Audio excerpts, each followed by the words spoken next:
আজি যোৰহাটে প্ৰমাণ কৰি দিলে বীৰ লাচিত সেনা কৰ্মীয়ে প্ৰমাণ কৰি দিলে গোটেই কথাখিনি ক'লে মাত্ৰ মই এটা কথা কৈছো আদালতৰ কৰিলে যে ঘৰটোতে লৈ গৈছে মিউনিচিপালিটি এখন কাগজ দিলে যে তেওঁৰ দেউতাক মিউনিচিপালিটি কৰ্মচাৰী আছিল মিউনিচিপালিটি এজন কৰ্মচাৰী আছিলে বুলি কৈ হাইকোৰ্টত মাটিডোখৰ এপ্লাই কৰিছে এতিয়া হাইকোৰ্টৰ পৰা বনাইছে জেললৈ যাব লাগিব আজি বীৰ লাচিত সেনাৰ ওপৰত সন্দেহ সকলোৰে সন্দেহ বিশেষকৈ জাতীয় সংগঠনৰ সন্দেহ মই কৈ দিছো বীৰ লাচিত সেনাৰ জাতীয়তাবাদ কি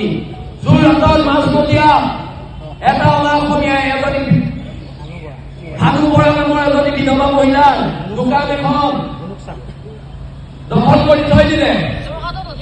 বিভিন্ন সংগঠনৰ ওচৰলৈ গ'ল কোনো উলিয়াই দিব নোৱাৰিলে তাৰপৰা বীৰ লাচিত সেনাৰ ওচৰলৈ আহিলে মানুহগৰাকীয়ে আমাক এপ্লিকেশ্যন দিলে আমি গ'লো তই দোকান খালী কৰ পিছদিনা যোৰহাট জিলা সমিতিক 15 লাখ টকা দিবলৈ আহিছে যে আপোনালোকে কোনে চৰ্ত নহ'ব 15 লাখৰ 15 পইচাও আমি ল'লো পিছদিনা গৈ দোকান খালী কৰি মানুহজনী দোকান চলাই দিয়া হ'ল জাতীয়তাবাদ চলিব ঘৰ মাটি জাতীয়তাবাদ প্ৰচাৰে জাতীয়তাবাদ মই আকৌ আৰু এটা উদাহৰণ দিছো লকডাউনৰ সময়ত এটা কোম্পানী 2,500 ল'ৰাই চাকৰি উলিয়াই দিলে চব অসমীয়া ল'ৰা ঘৰলৈ মই আছিলো দুলীয়াজনত একদম কলিকতাৰ পৰা মানুহ আহি গ'ল আমাক লগ কৰিবলৈ আমাৰ ঘৰ সৰু গাড়ী তেওঁলোকে এখন ডাঙৰ গাড়ী লৈ আহিছে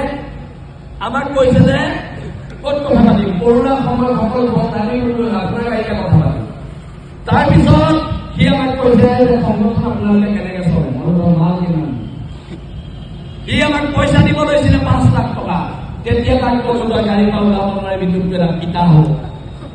তোক এটা পিতন দিয়া হ'ব তাক ক'লো মই যদি পিটিব নালাগে লেপটপ ফোন আৰু 2,500 টকাৰ চাকৰি দে সেইটো হৈছে জাতীয়তাবাদ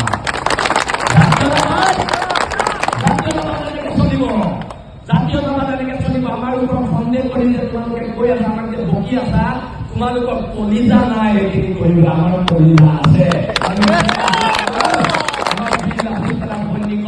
পুলিচৰ মাৰলেও ভয় নকৰো পুলিচৰ গুলিলেও ভয় নকৰো আৰু জেল আপোনাৰ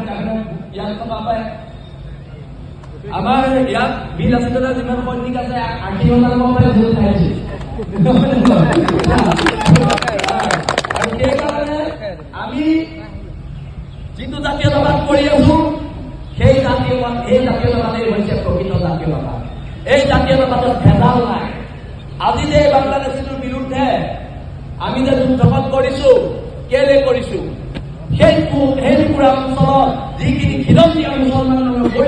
মৰিয়ানৰ প্ৰভুত্ব আছিলে সেই প্ৰভুত্ব ঘূৰাই আমাৰ এইখনে সংগ্ৰাম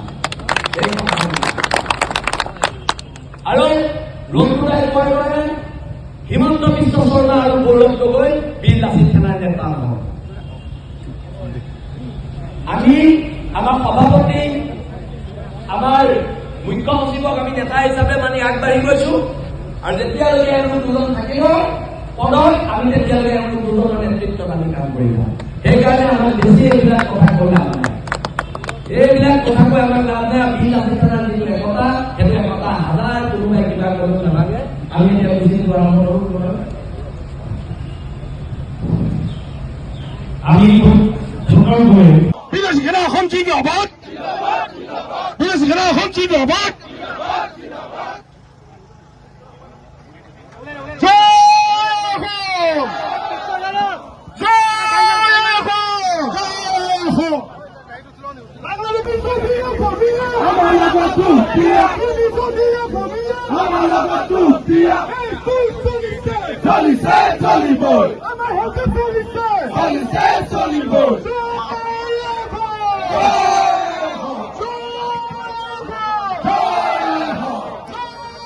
আমার দাবি বহিরাগত মুর্দাবাদ, বহিরাগত মুর্দাবাদ, বিদেশী মূলৰ মানুহ মুৰ্দাবাদ, বিদেশী মূলৰ মানুহ মুৰ্দাবাদ। জয় আই অসম, জয় আই অসম।